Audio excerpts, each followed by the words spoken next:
pessoal, boa noite. Nós estamos aqui novamente com a Marília, uma super convidada nossa, para falar um pouquinho de diálogo.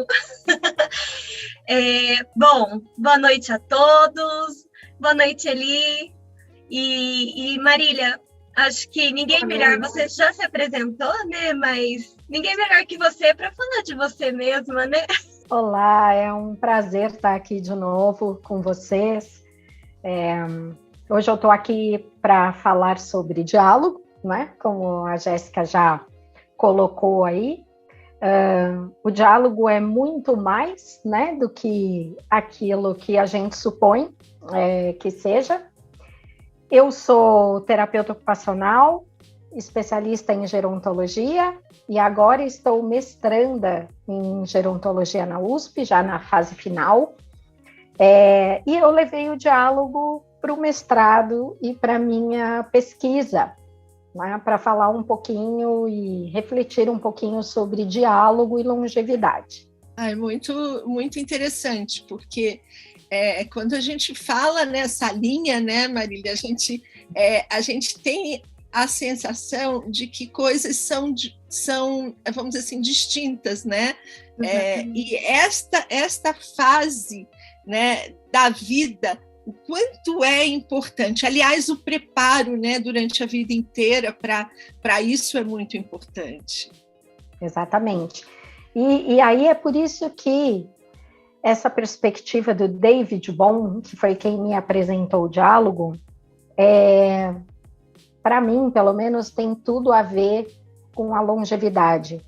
Porque o David Bohm, ele traz, eu já vou contar um pouquinho a história dele, ele traz a perspectiva da mecânica quântica. Por conta disso, eu vejo uma semelhança muito grande com a gerontologia e com a questão da longevidade, porque não dá para a gente pensar a velhice separado de todo o resto do processo, não é? Então, eu gosto muito de falar nas minhas aulas, né, quando eu vou, principalmente para o pessoal bem jovem, né, que está começando a entrar nesse mundo ou nesse mercado, né, da longevidade, que a gente sabe que é um mercado promissor e assim, em grande expansão.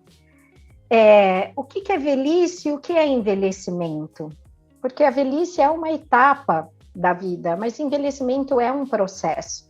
Então, é aquilo que a gente vai vivenciando e deveria ir preparando etapa a etapa. Então, ao mesmo tempo em que o Bohm traz essa perspectiva da mecânica quântica, de que tudo está interligado, que a gente tem que olhar as menores partículas para poder enxergar o todo, eu acho que a longevidade também nos dá essa visão, não é? De que ao mesmo tempo em que é necessário perceber o todo para compreender o processo, é importante também que a gente olhe para essas individualidades.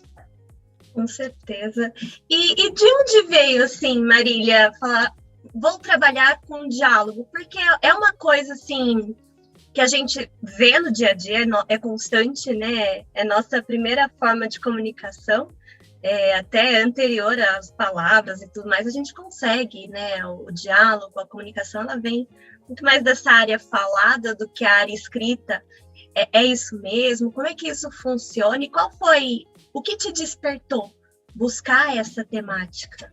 Bom, eu já tinha, digamos, um pezinho na comunicação quando eu escrevi a minha monografia da faculdade, quando eu me formei em terapeuta ocupacional, porque a minha monografia foi sobre comunicação não verbal. Então, o que o corpo expressa, o que o corpo fala, como é que é essa comunicação que não está só nas palavras, não é? Como é que nós estamos conectados com os nossos sentimentos e as nossas emoções, e como isso se expressa na comunicação humana. Ao longo da minha trajetória, quando eu me formei, eu fui trabalhar com saúde mental. Então, eu trabalhei num centro de convivência cooperativa, com adultos, né, com as mais diversas patologias nessa área da saúde mental. E eu já continuava sentindo essa questão de eu ter que ser muito sensível, muito perceptiva para aquilo que a comunicação estava expressando para além das palavras, né? Bom, aí eu enveredei para a gerontologia e o meu primeiro trabalho oficial, assim, né, depois que eu fiz a primeira especialização na gerontologia, foi na subprefeitura da Moca, aqui em São Paulo, onde eu fui ser gestora técnica de um projeto chamado Bairro Amigo do Idoso, que tratava das iniciativas age-friendly, né, essas iniciativas amigáveis aos idosos, num projeto guarda-chuva daquele projeto da OMS, Cidade Amiga do Idoso. E aí, como eu estava dentro de um equipamento público, né, de um órgão público, uma subprefeitura, eu comecei, então, a trabalhar essas questões técnicas de dentro do espaço público para fora, para a comunidade dos subdistritos que faziam parte da subprefeitura da Moca. E aí, conversando com os funcionários lá, para quem não sabe, né, vou explicar rapidamente, toda subprefeitura aqui em São Paulo tem um espaço chamado Praça de Atendimento, que é o cartão de visita da subprefeitura, onde os munícipes vão para resolver diversos problemas. E eu já percebia lá que tinha uma ida e vinda dos idosos muito frequente. Então, eu fui conversar com esses funcionários da Praça de Atendimento da subprefeitura da Moca, e aí escutava deles coisas como, eles vêm aqui toda semana porque eles são carentes. Eu falava, gente, tem um lugar muito mais legal para ir quando você está carente, conversa. Eu acho que não é uma praça de atendimento subprefeitura. Então, fizemos um diagnóstico e o que eu descobri é que tinha um problema de comunicação lá. Assim, não só da comunicação do funcionário público com a pessoa de mais idade, por não entender mesmo as particularidades do processo de envelhecimento, mas também pela questão dos estereótipos, né? Além das barreiras ambientais. Então, por exemplo, passava o ônibus na porta da subprefeitura, aquele barulho, sabe, do ônibus freando, do ônibus arrancando, e você sem estar conversando com a pessoa idosa, sem olhar nos olhos dela, né, sem possibilitar que ela possa fazer uma leitura labial para ela compreender melhor. E aí o que acontecia é que eles voltavam com a informação sem entender a informação. E aí eles tinham que retornar no serviço na semana seguinte, porque o problema não estava resolvido. Então, foi aí que eu comecei a trabalhar efetivamente na gerontologia um pouco mais com essa questão da comunicação. Eu desenvolvi um curso de 8 horas para falar sobre comunicação e envelhecimento. E acabei rodando as 31 subprefeituras de São Paulo com essa proposta, porque no dia que a gente abriu a inscrição do curso, eu já fiquei com mais de 70 pessoas em fila de espera. Então, o tempo em que eu estive à frente do projeto, eu levei essa questão da comunicação e foi um retorno incrível e era super interessante, porque além de trabalhar as questões mais específicas da comunicação, as pessoas que iam participar do curso acabavam ficando muito sensibilizadas com as questões do envelhecimento e refletiam sobre o próprio envelhecimento. Então, elas ficavam muito mobilizadas e aí isso enriquecia demais o curso, a gente conseguia assim, trazer muitos elementos para a discussão e tudo mais. Bom, aí eu continuei seguindo minha trajetória, eu acho que eu comentei com vocês que eu fui uma gestora técnica de centro-dia para idosos, né, durante um período da minha vida, entre 2015 e 2017. E lá, como gestora técnica, eu conversava com os profissionais que passavam pela casa e também muito com os familiares. E, novamente, eu percebia o quanto eu precisava ser sensível para essa questão de uma escuta qualificada, né, e de entender o que estava vindo naquela hora, era uma emoção, era um sentimento, e o que aquilo estava me dizendo sobre aquilo. E aí, um dia, como eu recebo as comunicações da UMAPaz, que é a Universidade do Meio Ambiente e Cultura de Paz, que é da Prefeitura de São Paulo e funciona dentro do Parque Ibirapuera, por conta de outras coisas que eu fiz lá. Aliás, eu sou uma super fã da UMAPaz e recomendo muito. Eu fiz 2 anos de barro terapêutico lá, participava de reuniões mensais sobre ecovilas, e aí eles traziam gente do mundo todo para falar sobre as ecovilas, e vejam como uma coisa acaba tendo correlação com a outra, porque trabalhar no barro terapêutico, você também faz um diálogo com o seu interior, não é? Porque mexer no barro traz muito do que você é, de como você se sente, como você se reconhece. E a ecovila, ela tem como uma marca registrada a questão da cultura de paz e da comunicação não violenta. Então, eu sempre tive essa afinidade, né, com esses temas. E aí eu vi lá oficina experimental de diálogo. Eu falei, caramba, que coisa legal, o que será que é isso? Aí tinha que passar por um processo seletivo e tal. E aí eu passei e ganhei uma vaga para participar da oficina experimental de diálogo. E não parei mais. E foi na oficina de diálogo que eu conheci o David Bohm. Foi lá que ele me foi apresentado, o David Bohm, um americano, físico quântico, então teve muitas contribuições para as teorias da mecânica quântica, e que também tomou um gosto muito grande pelas questões do diálogo, acabou se tornando um pensador, né? Produziu muitos escritos a respeito do diálogo. Então, a gente, quando fala do diálogo na perspectiva do David Bohm, traz esse diálogo como uma metodologia. Então, a gente diz o diálogo do Bohm, né, que traz toda a metodologia que o David Bohm desenvolveu e propôs ao longo da sua trajetória falando do diálogo. Então, ele acaba não deixando completamente a mecânica quântica de lado, mas ele dedica uma boa parte da vida dele a trabalhar nessas questões do diálogo. Tem um documentário no YouTube que chama Potencial Infinito, que conta toda essa trajetória do Bohm, do ponto de vista das pessoas que trabalharam com ele, conviveram com ele. É muito interessante, né? Agora, ele falava sobre diálogo, então fica essa questão mas o que é diálogo? Né? Como é que a gente tem que fazer para dialogar? E essa coisa do diálogo, quando você fala, me chama a atenção, porque assim, na minha trajetória, o papel muito importante da escuta, né? Da expressão como um todo, o corpo fala, o corpo age, e do outro lado, como eu entendo, né, isso tudo.